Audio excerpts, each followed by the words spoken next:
Isipin mo ito. Nakatayo ka sa gitna ng isang lungsod na hindi mo kilala. Pero kilala mo. Nandito ang mga ilog. Nandito ang hangin. Pero wala pang aspalto. Wala pang tunog ng kotse. Wala pang Jollibee sa kanto. Ano ang nakikita mo? Kasi kung iniisip mong nagsimula ang Manila bilang isang maayos, organisadong lungsod, mali ka. Malayo sa katotohanan. Ang totoong kwento ng Manila ay hindi nagsisimula sa mga Espanyol. Hindi nagsisimula sa mga Amerikano. Hindi nagsisimula sa mga gusaling bato. Nagsisimula ito sa tubig, sa putik, sa mga tao na pinili ang isang lugar na, sa lahat ng posibleng lugar sa mundo, mapanganib, baha-prone at napapalibutan ng mga kaaway. At doon nila itinayo ang pinakamakapangyarihang lungsod ng Asya. Ngayon hahanapin natin ang Manila na hindi mo nakita sa mga libro. Ang Manila na hindi ipinakita sa iyo ng iyong guro. Ang Manila bago pa man malaman ng mundo na mayroon itong pangalan. Ito ang buong kasaysayan. Layer by layer. Bato by bato. At ikaw, hindi ka makakaalis. Bahagi 1. Bago pa ang pangalan. Ang lupain sa panahon ng wala. Mga 10,000 taon na ang nakalipas, iyon ang simula. Hindi ito romantiko. Hindi ito makulay. Ito ay mood. Ito ay tubig.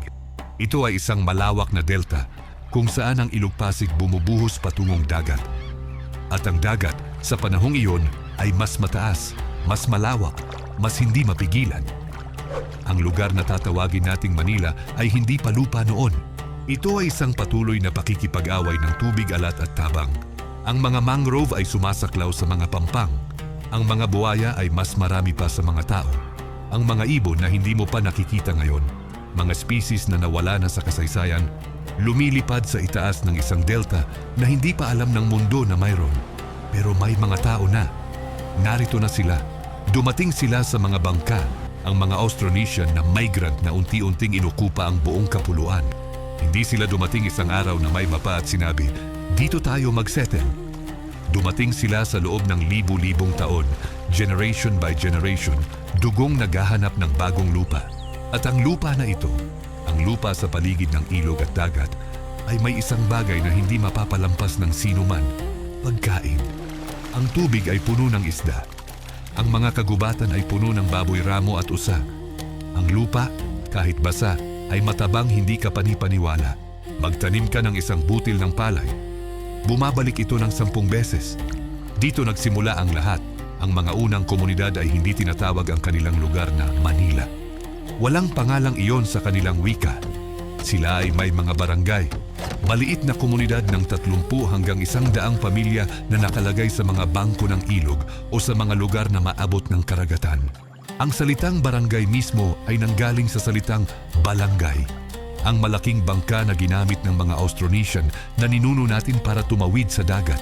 Ang iyong komunidad ay ang iyong bangka. Ang iyong bangka ay ang iyong komunidad. Iisipin mo ba yon?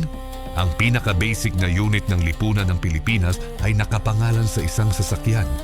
Hindi sa lupa, hindi sa gusali, sa isang bagay na gumagalaw. Mga siglo bago dumating ang kahit sinong Espanyol, ang mga tao sa paligid ng Luk ng Manila ay may komplikadong lipunan na. Mayroon silang datu. Mga pinuno na hindi puro lakas ng militar ang pinagkakaabalahan, kundi ang ugnayang panlipunan, ang kontrol ng kalakalan at ang pakikipag-ugnayan sa mga espiritu. Mayroon silang baylan at babaylan, mga babae at lalaki na may kakayahang makipag-usap sa mga anito. At ang mga anito ay hindi mga abstract na konsepto. Para sa kanila, ang mga ito ay mga presensya, nakatira sa mga puno, sa mga ilog, sa mga bato na may kakaibang hugis. Bago mo lapitan ang isang malaking puno para putulin, nagpapahintulot ka muna. Bago ka mangisda sa isang bahagi ng ilog na hindi mo pamilyar, nag-aalok ka ng munting handog. Hindi ito pamahiin. Para sa kanila, ito ay etiquette, pakikisama sa mundo na mas malaki sa iyo. Bahagi 2. Ang lungsod sa tubig. Ang may nilad na hindi mo alam ngayon. Pag-usapan natin ang pangalan. Manila, saan galing iyon? May 2 teorya at kapwa may katotohanan. Una, may nilad, ang pangalan ng lugar sa paligid ng ilog. Nanggaling ito sa salitang may nila, ibig sabihin naroroon ang nila. Ang nila ay isang halaman, isang uri ng indigo plant na lumalaki sa mga bangko ng ilog. Ginamit ito para sa tina. Bago pa man malaman ng Europa na may tina na tinatawag na indigo, ang mga tao sa Maynilad ay nagtatrabaho na gamit ito. Tinutinaan nila ang tela. Nagbebenta sila.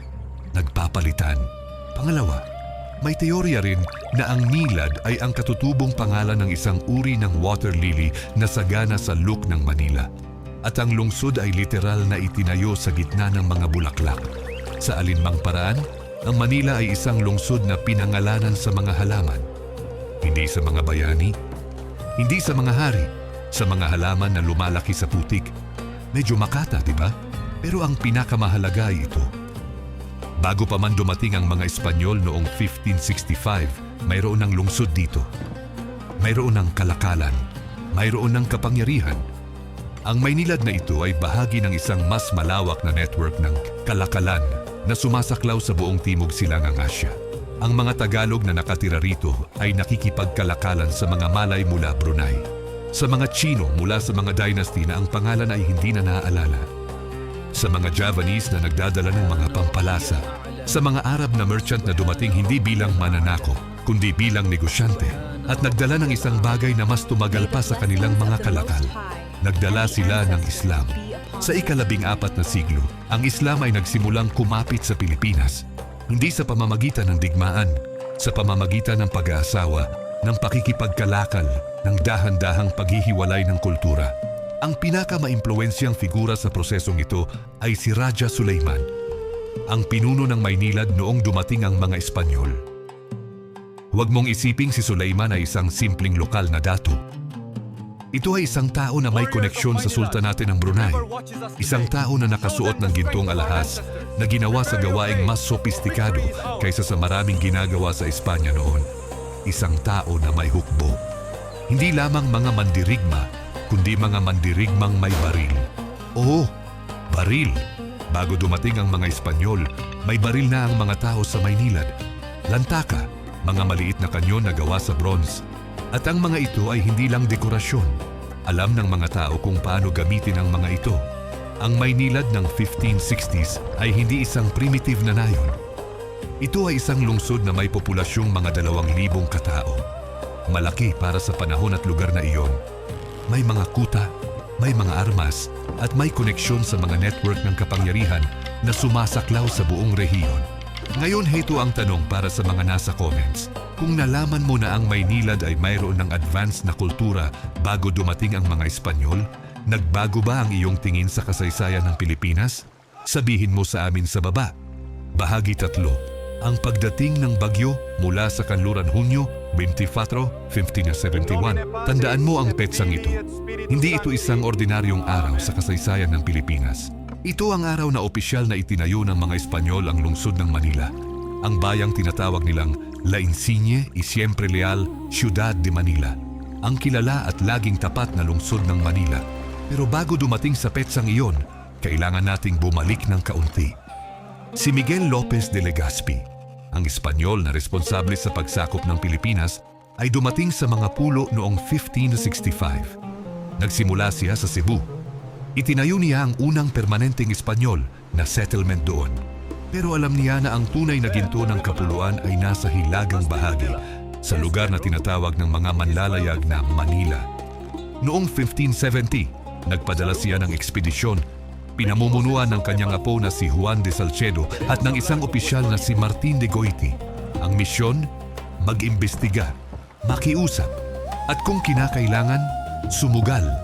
Dumating sila sa Maynilad at sinalubong ni Raja Sulaiman ang mga ito ng may dignidad at suspetsa.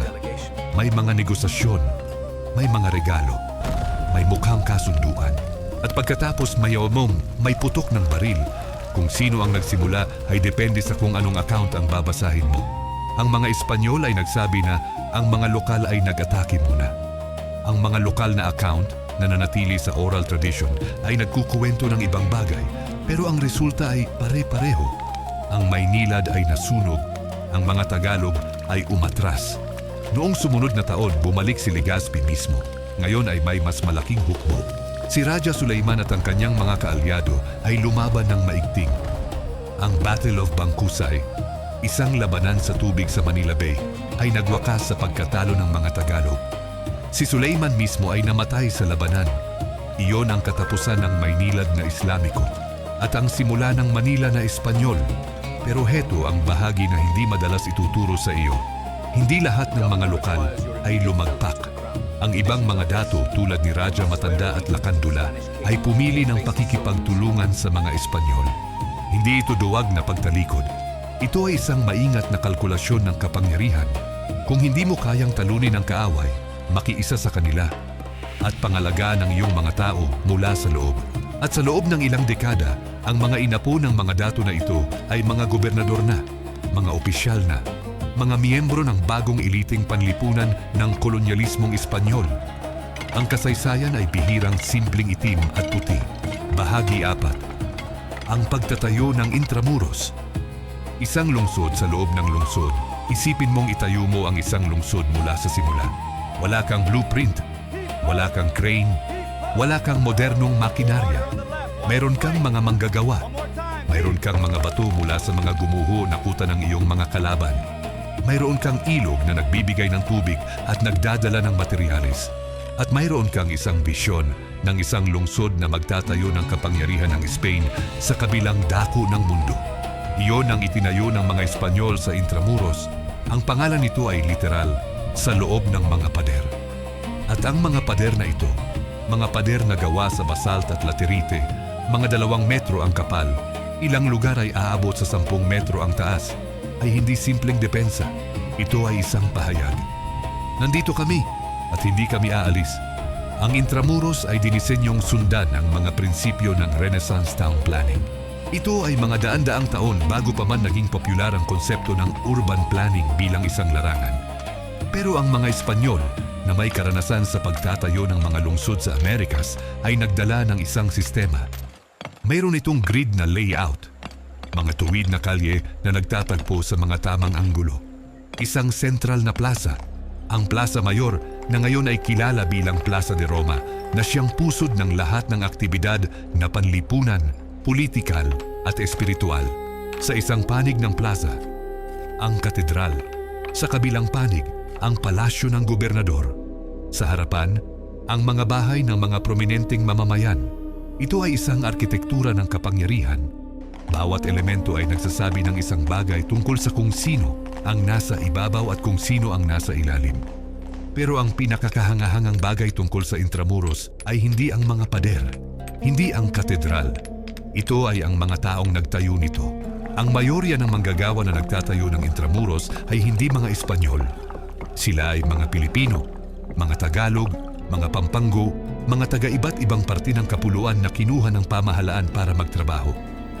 Mayroon ding maraming Chinese workers, ang mga sangley tulad ng tawag sa kanila ng mga Espanyol, na dalubhasa sa pagtatayo, sa pagtatahi ng tela, sa pagluluto sa halos lahat ng tradisyonal na industriya na kailangan ng isang lumalaking lungsod. Isipin mo ang irony, isang lungsod na nagpapatibay ng kapangyarihan ng mga dayuhan, itinayo ng mga kamay ng mga taong pinagsasakupan. Ang Intramuros, sa kasukdulan nito, ay mayroon ng higit sa 20 simbahan at kapilya, mga ospital, mga paaralan. Ang Universidad ng Santo Tomas na itinayo noong 1611 ay mas matanda pa sa maraming universidad sa Hilagang Amerika. Mga bodega, mga palengke, mga bahay ng mayayaman at mga maralitang manggagawa na nakatira sa parehong makipot na espasyo. Ang dami ng tao sa loob ng mga pader ay hindi ka panipaniwala. Sa isang lugar na hindi hihigit sa 1 kilometro ang haba at kalahating kilometro ang lapad, may naninirahan na libu-libo. Ang mga kalye ay masikip. Ang mga bahay ay nagtatayo-tayong halos magkadikit. Ang hangin ay puno ng amoy ng pagkain, ng dumi ng hayop, ng usok mula sa mga kusina. Ito ang tunay na Intramuros. Hindi lang ang magandang simbahan na iniisip mo. Bahagi 5. Ang Parian, ang lungsod ng mga Chino. Ngayon lumabas tayo ng kaunti sa mga pader ng Intramuros. Sa labas ng Intramuros, sa bandang Hilaga, mayroon isang lugar na tinatawag ng mga Espanyol na El Parian, mula sa salitang Espanyol na nangangahulugang lugar ng mga manlalako. Para sa mga Chino, ito ang kanilang mundo. At hindi ito maliit na komunidad. Sa pinakamataas na punto nito, ang parian ay may hanggang 30,000 Chino, kilala bilang mga sanglay, mula sa Hokkien na Sengli na ang ibig sabihin ay negosyo o kalakalan. Sa isang kolonyalismong tulad ng Manila, sila ang backbone ng ekonomiya. Sila ang mga panday, ang mga karpintero, ang mga tindera, ang mga cook na nagpapakain sa buong lungsod, ang mga manlalako na nagdadala ng mga kalakal mula sa China, porselana, sutla, pampalasa, bakal at nagbebenta sa buong Asya at pati na rin sa mga sasakyan na patungong Amerika. Ang Manila Galleon Trade, ang pinakamahalaga at pinakasikat na ruta ng kalakalan sa panahon ng kolonyalismo, ay hindi maaaring gumanap ng walang mga Chino. Sila ang nagproseso ng mga kalakal. Sila ang nagtatahi ng mga damit. Sila ang nagtayo ng mga bangka. Pero ang relasyon ng mga Espanyol sa mga Chino ay isa sa pinakamalupit na kontradiksyon ng kasaysayan ng Manila. Kailangan nila ang mga Chino. Kinatatakutan din nila ang mga Chino. 27,000 Chinese laban sa iilang libong Espanyol at kanilang mga kaalyado. Ang bilang ay nakakaluha. Ang mga Espanyol ay laging nag-aalala na isang araw, magkakaisa ang mga Chino at ililipol sila. At dahil sa takot na ito, may ilang beses na pinili ng mga Espanyol ang pinakamalupit na solusyon. Noong 1603, may rumor na kumalat na ang mga Chino ay magre-revolusyon. Ang tugon ng mga Espanyol ay hindi negosasyon, hindi investigasyon, pagpatay. Libu-libong Chino ang pinatay sa loob ng ilang araw. Ang estayma ay nagbabago depende sa pinagkukunan. Mababa ay 10,000, mataas ay 25,000. Ang parian ay nasusunog, ang mga kalakal ay nawasak. At pagkatapos ilimberaman, ilang buwan lamang, ang mga Espanyol ay nagpadala ng imbitasyon sa China para sa mga bagong Chino na manirahan sa Manila kasi kailangan nila sila. Ito ay nangyari ng paulit-ulit. Si 1603, 1639, 1652, 1686, bawat beses, libu-libong Chino ang pinatay. Bawat beses bumalik sila kasi ang Manila ay nag-aalok ng isang bagay na wala sa ibang lugar. Pagkakataon, pera, kahit na may panganib. Kung anong uri ng desperasyon o determinasyon ang nagdadala sa tao na bumalik sa isang lugar na pinatay ang kanyang mga kasamahan, iyon ay isang tanong na dapat pag-isipan natin ngayon. Bahagi 6. Ang Galleon Trade. Kung kailan naging sentro ng mundo ang Manila, makinig ka ng mabuti dito. May sandali sa kasaysayan kung saan ang Manila ay literal na sentro ng pandaigdigang ekonomiya. Hindi metapora, hindi hyperbole, literal na katotohanan. Mula noong 1565 hanggang 1815, halos 250 taon, ang Manila ay ang tanging koneksyon ng dalawang pinakamalaking ekonomiya sa mundo. Ang China at Espanya kasama ang kanyang mga kolonya sa Amerikas. Ang sistema ay simple ngunit kahanga-hanga. Ang mga sasakyang ginto mula sa Amerika, pangunahin mula sa Mexico, ay dadating sa Acapulco. Mula roon ang mga galyon ay tatawid sa Pacific, ang pinakamalaking karagatan sa mundo, isang paglalayag na aabot ng 3 hanggang 6 na buwan, papunta sa Manila. Sa Manila, ang pilak na iyon ay ipagpapalitan ng mga kalakal mula sa China. Sutla na pinong-pino na hindi maproduce ng Espanya o Amerika. Porselana na kahangahangang kahusayan. Ang mga mangkok na Chino ay tinatakpan pa ang pinakamagandang European ceramics ng panahon na iyon.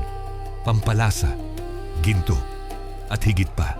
Pagkatapos ang mga galyon, puno na ng Asyanong kayamanan, ay babalik sa Acapulco at mula roon ang mga kalakal ay ipamamahagi sa buong mundo.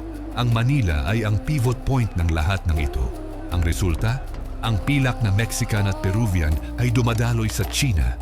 Nang napakarami na nagbago nito ang monetary system ng buong imperyong Chino. Ang mga Chinese ceramics ay naging status symbol sa mga bahay ng mayayamang Meksikano, Peruano at Espanyol. Ang Manila ay naging isang lugar kung saan ang isang marunong na negosyante ay maaring maging mayaman sa loob ng isang sasakyan. At sa gitna ng lahat ng ito, buhay ang lungsod. Ang Manila ng ika-17 at ika-18 siglo ay isang lugar na puno ng mga banyagang manlalakbay na nagpupulong sa iisang palengke. Tagalog at Bisaya na nagtitinda ng pagkain. Chino na nagtatahi ng sutla. Hapon o hapon daan-daang Japanese merchant at ronin ay nakatira sa Manila sa panahong ito na nagbebenta ng mga armas at produkto. Mestizo at mulato mula sa Amerikas na dumating kasama ng mga galeon. Portuguese na merchant na nakaligtas mula sa rivalry ng mga karagatan. Ang Manila ay isang babol ng mga wika, ng mga kultura, ng mga pananampalataya. At sa gitna ng lahat ng ito, ang mga Pilipino, ang mga Tagalog, ang mga Pampango, ang mga Ilocano na napunta sa lungsod para magtrabaho ay pinagmasdan nila ang lahat. Natuto sila, nag-adapt sila, at mula sa halo ng lahat ng kulturang ito, Espanyol, Chino, Malay, Amerikano, Arabo, lumabas ang isang bagay na bagong-bago sa mundo. Ang kulturang Pilipino. Hindi ito import, hindi ito kopya. Ito ay isang synthesis, isang bagay na hindi maaring makreate ng kahit anong single culture na nag-iisa. Bahagi 7, ang buhay sa loob ng lumang Manila, ang tunay na buhay sa araw-araw. Sige, tigilan natin ang malalaking kwento sandali. Pag-usapan natin ang buhay. Kung ikaw ay isang ordinaryong Pilipino sa Manila ng ika-18 hanggang ika-19 na siglo, ano ang iyong umaga? Ano ang iyong tanghali? Ano ang iyong gabi? Gumigising ka bago sumikat ang araw. Hindi dahil gusto mo, dahil kailangan mo. Ang Ilog Pasig, ang pangunahing highway ng Manila sa loob ng mga siglo, ay puno na ng aktibidad mula maaga. Ang mga kaskos at bangkas ay nagdadala ng mga kalakal pababa sa ilog. Mga mangingisda na nagbabalik mula sa gabi na pangingisda. Mga babae na naghuhugas ng damit sa bangko ng ilog.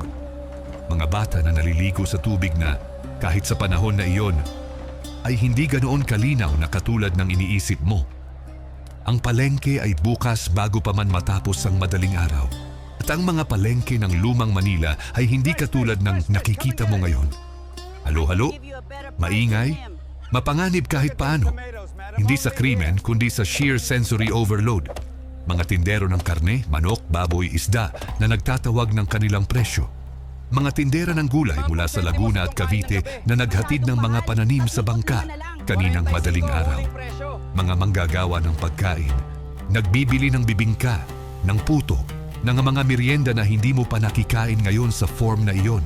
Pero heto ang hindi palagi sinasabi, ang karamihan ng mga Pilipino sa Manila ay hindi nakatira sa intramuros. Nakatira sila sa labas ng mga pader, sa mga arabales, sa mga komunidad na lumago organically sa paligid ng sentro ng kapangyarihan ng Espanyol, Binondo, ang lugar ng mga Chino, ng mga Chino-Pilipino, ng mga Mestizo de Sangli. Tondo, ang pinakalumang komunidad, ang lugar ng mga Tagalog na hindi lumipat na nagpatuloy ng kanilang buhay sa anino ng mga bagong Panginoon. Santa Ana, Pandacan, Malate, Ermita, bawat isa ay may sariling karakter, sariling pang-araw-araw na ritmo, sariling paraan ng pakikitungo sa mundo. Ang buhay ay hindi madali. Ang mga sakit ay dumating ng paulit-ulit. Cholera, smallpox, tigdas. Ang bawat epidemya ay kumukuha ng libo-libo. Ang mga ospital na pinapatakbo ng mga relihiyosong order ay puno ng puno. Ang average na life expectancy ay hindi katulad ng ngayon. Pero may isang bagay na kapansin-pansin sa mga rekord ng panahon na iyon. Ang mga tao ay nakakahanap ng kasiyahan. Ang mga pista opisyal at maraming pista opisyal ay mga panahon ng tunay na saya. Ang pagdiriwang ng Semana Santa ay hindi lang relihiyon.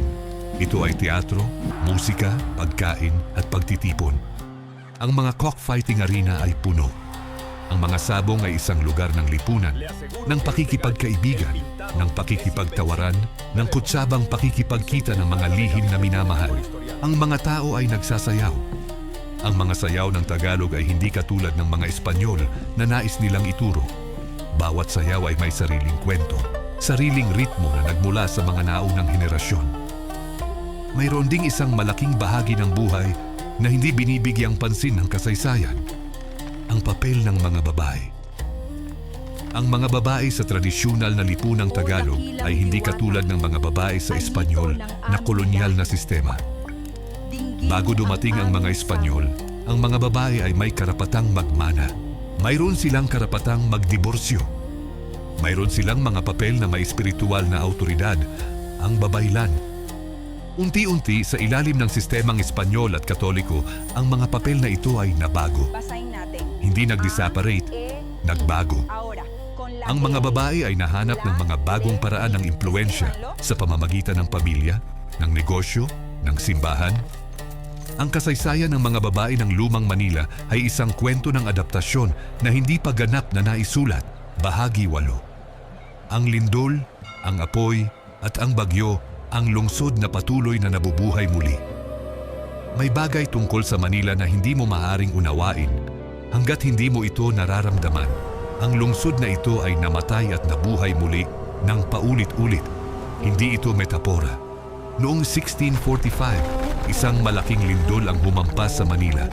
Ang magnitude ay tinantiya ng mga arkeologo na halos magnitude 7 o higit pa.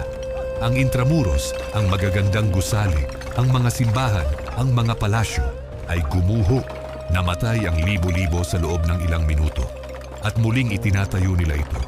Noong 1762, ang mga British ay sumasakop ng Manila. Oo, British. Sa loob ng humigit kumulang 1 taon at kalahati, ang Manila ay British colony. Ang mga Espanyol ay bumaba ng aransel, nagbayad ng malaking kabayaran at nakabalik ng Pilipinas. Pero ang damage sa prestihiyo ng Espanya ay hindi madaling burahin. Sa panahon ng British occupation, isang bagay na kahanga-hanga ang nangyari. Ang mga Pilipino ay hindi lang nakinood. Marami sa kanila ay nakinig, natuto. Nakita nila na ang mga Espanyol na kanilang mga Panginoon ay maaring matalo, maaring humanga sa ibang kapangyarihan. Isang binhi ng isang bagay na mas malaki ang natanim sa panahon na iyon. Ang apoy, isa pa itong paulit-ulit na karanasan sa lumang Manila. Ang mga bahay na gawa sa kahoy at kawayan ay nasusunog ng napapadali. Sa isang gabi ng matinding hangin, ang isang apoy mula sa isang kusina ay maaaring lumamon ng buong blok. Sa isang linggo, ang isang bahagi ng lungsod na naitayo sa loob ng henerasyon ay maaaring mawala. Pero bawat beses, muli itong itinayo. Ito ang karakter ng Manila na hindi mo makita sa mga libro ng kasaysayan. Ang resilience, ang kakayahang itayo muli ang sarili mula sa abo, ay hindi lang isang metapora ng modernong Filipino psychology. Ito ay literal na pattern ng pag-uugali na natutunan ng lungsod sa loob ng mga siglo.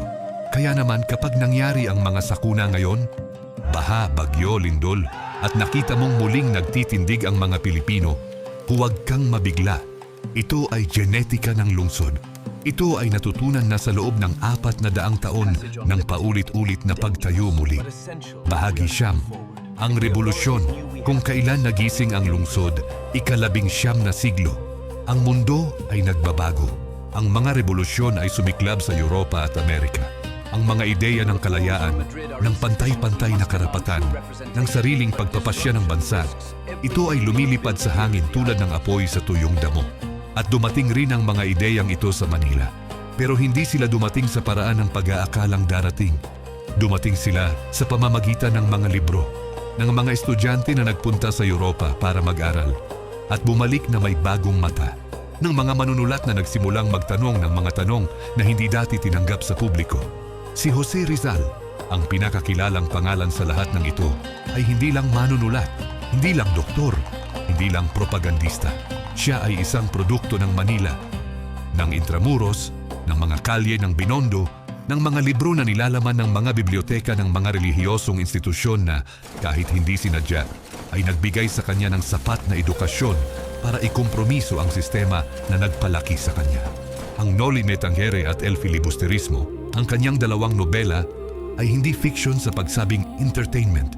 Ito ay mga X-ray ng lipunan ng kolonyal na Manila. Ang mga tauhan nito, si Crisostomo Ibarra, si Simon, si Sisa, si Maria Clara, ay mga composite ng mga totoong tao na nakita ni Rizal sa mga kalye ng lungsod. Noong idinemanda ng mga Espanyol ang kanyang mga libro, at pagkatapos ay siya mismo, ginawa nila ang pinakamalaking pagkakamali ng kanilang kolonyal na kasaysayan sa Pilipinas. Ginawa nilang martir ang isang may buhay na boses. Ang pagpatay kay Rizal noong Disyembre 30, 1896 sa Luneta, sa tapat ng Manila Bay, sa harapan ng libo-libong nanonood, ay hindi nakatigil sa revolusyon. Nagsilbing gatilyo nito, Sa loob ng ilang buwan ang Katipunan, ang lihim na revolusyonaryong organisasyon na pinamumunuan ni Andres Bonifacio, ay lumabas sa liwanag at nagdeklara ng digmaan laban sa Espanya. At ang Manila ay naging sentro ng lahat ng ito.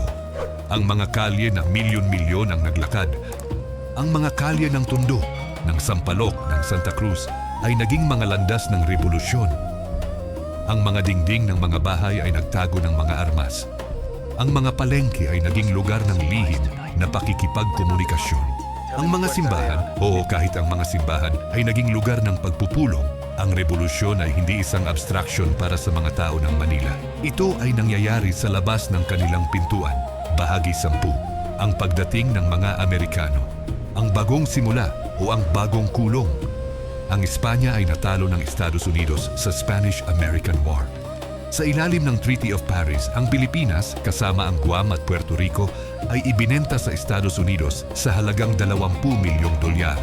Ibinenta, tulad ng isang gamit, tulad ng isang parcel ng lupa.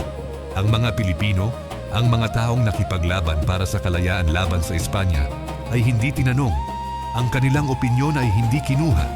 Nag-declare na sila ng Republika ng Pilipinas noong Hunyo 12, 1898. Ang petsa na ngayon ay tinatawag nating Araw ng Kalayaan. Pero ang mga Amerikanong narating ang Asya ay may ibang plano at nagsimula ang isa pang digmaan, ang Philippine-American War, na mas malupit at mas matagal kaysa sa Spanish-American War na nagpasimuno nito. Para sa Manila, ang pagdating ng mga Amerikano ay nagdala ng malaking pagbabago sa architecture, sa edukasyon, sa sistema ng pamahalaan. Ang mga Amerikanong planner ay tumingin sa Manila at nakita ang isang lugar na kailangan ng improvement. Si Daniel Burnham, ang arkitekto na responsable sa City Beautiful Movement sa Amerika, ay binigyan ng kontrata para gumawa ng master plan para sa Manila. Ang Burnham Plan ng 1905 ay isang pangitain ng grandeur, mga malawak na boulevard, mga parke, mga gusaling neoclassical na nagpapaalam ng kapangyarihan. Ang Luneta, ang lugar kung saan pinaslang si Rizal, ay gagawing isang malawak na parke sa tabi ng dagat. At marami sa mga ito ang naisakatuparan. Ang Escolta, ang pinaka-cosmopolitan na kalye ng Colonial Manila, ay naging isang lugar na katulad ng mga kalye ng Paris o New York na may mga modernong tindahan, mga cinema, mga luxury hotels. Ang mga Pilipino na may pera ay nagbihis tulad ng Amerikanong fashion. Nagpunta sa mga jazz clubs, nanonood ng mga pelikula. Sa parehong oras, ang sistema ng edukasyong Amerikanong ipinakilala ay nagbago ng Manila ng malalim. Ang Ingles ay naging wika ng kapangyarihan, ng negosyo, ng pamahalaan, ng edukasyon. Ang mga guro na tinatawag na Thomasites, dahil dumating sila sa barkong nagngangalang USS Thomas, ay nagtatag ng pampublikong paaralan sa buong kapuluan. Para sa ilan, ito ay oportunidad. Para sa iba, ito ay ang pinakasophistikadong anyo ng kolonyalismo, ang pagbabago ng isipan ng tao sa loob para hindi na sila kailangang kontrolin mula sa labas. Ang tanong na ito, kung ang edukasyong Amerikanong natanggap ng mga Pilipino ay kalayaan o isa pang uri ng kulong, ay isang tanong na patuloy na pinag-uusapan ng mga historyano hanggang ngayon. Ano ang tingin mo? Ilagay mo sa comments. Bahagi 11. Ang digmaan na halos pumatay sa lungsod Pebrero 1945. Ito ang buwan na halos tuluyang nabura ang Manila sa mapa ng mundo. Ang ikalawang digmaang pandaigdig ay dumating sa Pilipinas noong Disyembre 1941, ilang oras pagkatapos ng Pearl Harbor. Ang mga Hapones ay mabilis na sumasakop ng kapuluan.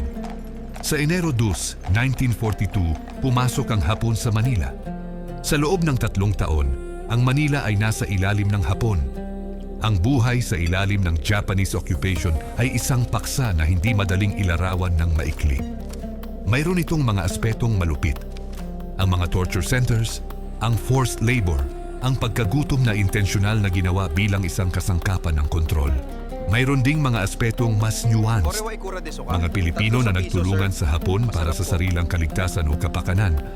Mga Hapones na individual na nagpakita ng kabaitan sa mga Pilipino na kanilang isinabuhay. Pero ang pinakamasalimuot na bahagi ng kasaysayan ng Manila sa panahong ito ay hindi ang occupation mismo. Ito ang liberation. Nang dumating ang mga Amerikanong sundalo na pinamumunuan ni General Douglas MacArthur noong Enero 1945, ang kanyang sikat na pangako na "I shall return" ay natutupad na. Ang labanan para sa Manila ay naging isa sa pinakamalupit na urban warfare sa buong ikalawang digmaang pandaigdig. Sa loob ng isang buwan, mula Pebrero 3 hanggang Marso 3, 1945, ang mga Hapones na nagtatago sa mga gusali ng Intramuros at sa iba pang matibay na istruktura ay naglaban hanggang sa kanilang huling hininga.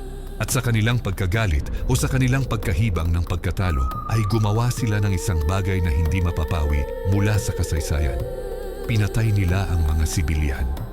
Ang Manila Massacre, ang pagpatay ng libu-libong sibilyan ng mga Hapones habang inaatake ng mga Amerikanong sundalo ang lungsod, ay isa sa mga pinakamalubhang war crimes sa panahon ng ikalawang digmaang pandaigdig sa Asya.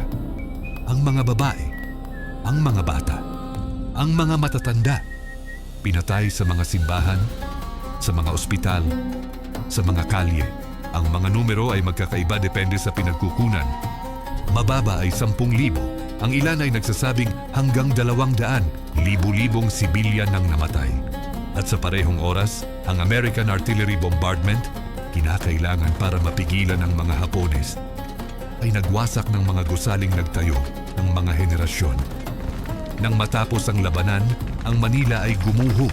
Ang Intramuros, yan marikatlong lungsod na itinatag ng mga Espanyol na muling itinayo ng paulit-ulit sa loob ng 400 taon, ay halos ganap na gumuho.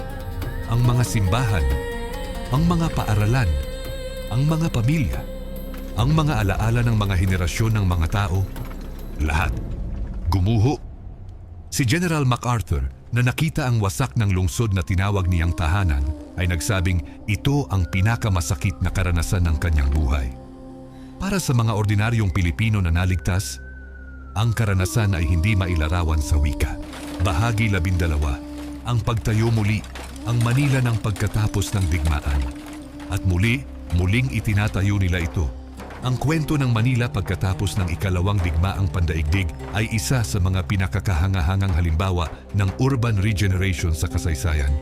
Noong Hulyo 4, 1946, ang araw ng opisyal na kalayaan ng Pilipinas mula sa Estados Unidos, ang Manila ay nasa ruins pa rin. Wala pang sapat na pagkain. Wala pang sapat na bahay. Libu-libong pamilya ang natutulog sa mga guho ng kanilang mga dating tahanan.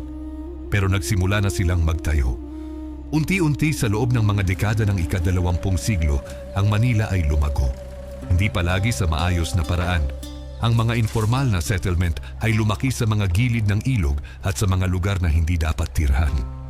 Ang populasyon ay lumago ng mas mabilis kaysa sa kakayahan ng infrastruktura na sumabay, pero lumago ito. Ang Metro Manila ng ngayon, ang metropolitan area na kinabibilangan ng Manila at ng 11 iba pang lungsod at munisipalidad, ay may populasyong lumampas na sa 10 milyon. Isa ito sa pinakamasiksik na urban areas sa buong mundo. Ang mga kalye ng Binondo, ang pinakalumang Chinatown sa buong mundo na nagtayo noong 1594, ay nagpapatuloy sa tradisyon ng kalakalan ng mahigit 400 taon.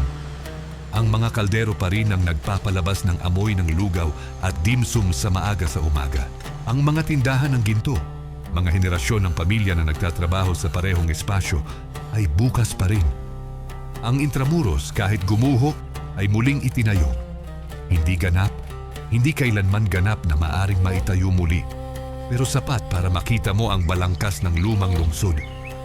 Ang Fort Santiago, kung saan ikinulong si Rizal bago ang kanyang pagpapatupad, ay isang parke na ngayon. Ang mga pader ay nakatayo pa rin. Ang mga taniman ay berde, at sa ilalim ng lupa sa mga excavation na ginawa ng mga arkeologo, nandoon pa rin ang mga labi ng mga taong namatay sa loob ng mga dingding na iyon. Bahagi 13. Ang espiritu ng Manila. Ang bagay na hindi maaring patayin ngayon, umabot na tayo sa huli. At sa dulo ng lahat ng kwento na ito, ng mga siglo ng kolonyalismo, ng mga revolusyon, ng mga digmaan, ng mga lindol at apoy at bagyo, may isang tanong na nananatili. Ano ang Manila? Hindi ang gusali, hindi ang kasaysayan. Ang Manila bilang isang konsepto, bilang isang espiritu ng lugar. At ang sagot na makikita mo kung titingnan mo ng mabuti ay ito. Ang Manila ay isang lungsod na hindi tumatanggap ng permanenteng katahimikan. Bawat beses na pinatay ito ng mga mananakop, ng mga sakuna, ng mga digmaan, bumalik ito. Hindi sa parehong anyo, hindi sa parehong mukha, kundi mas matatag, mas halo-halo, mas buhay.